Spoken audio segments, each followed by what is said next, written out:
When you talk about a ballistic solution, you're always going to be talking in terms of minutes of angle or mils, okay? MOA and mils are just angular measurements. All right, it's the amount when you adjust your scope, you're either adjusting it in MOA or mils. When you get a fire solution from your ballistic solver, it's going to be in MOA or mils.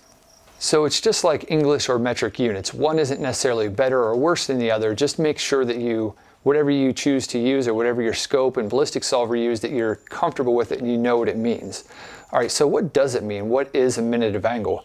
Well, at 100 yards, a minute of angle is 1 inch, about 1 inch on the target face. And because it's an angle, it grows in size the further you go out. So by the time you get to 800 yards, 1 minute of angle is 8 inches on the target face. All right, at 1,000 yards, it's 10 inches. So for example, let's say you have 30 minutes of drop at 1,000 yards. You're going to dial 30 minutes of elevation on your scope, and what that's actually accounting for is 300 inches of drop, because it's 30 times 10 at 100 yards.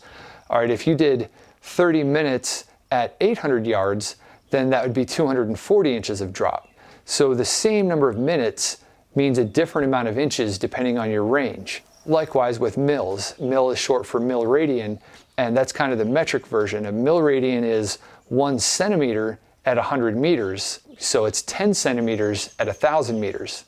And that's what 1 click on a mil scope will give you. On mil scopes, your clicks are in 10th mils, so every click gives you a centimeter at 100 meters and 10 centimeters at 1,000 meters.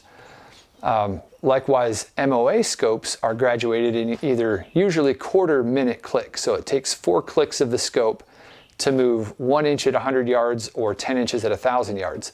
Some scopes, like target scopes, are refined to 8th-minute clicks, so it takes 8 clicks to move the same amount. Another way that MOA is talked about in long-range shooting is to express the grouping capability of a rifle. Okay, you'll often hear guys talk about, oh, my rifle is, it's a half-minute rifle or it's a quarter-minute rifle.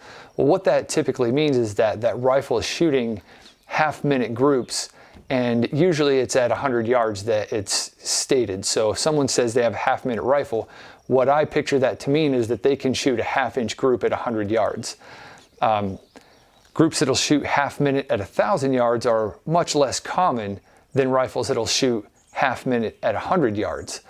Just due to the effects of uncertainty and range. So there's several different ways that MOA and mils are used in long-range shooting, and that's integral to the language of the sport. So it's important to get really familiar with what the mathematical meaning is and gain some insight through experience with what those things mean. For more information and details on diagrams and visual aids for MOA and mils, you can check out the Applied Ballistics books, which really break down all of the science and geometry into layman terms for long-range shooters.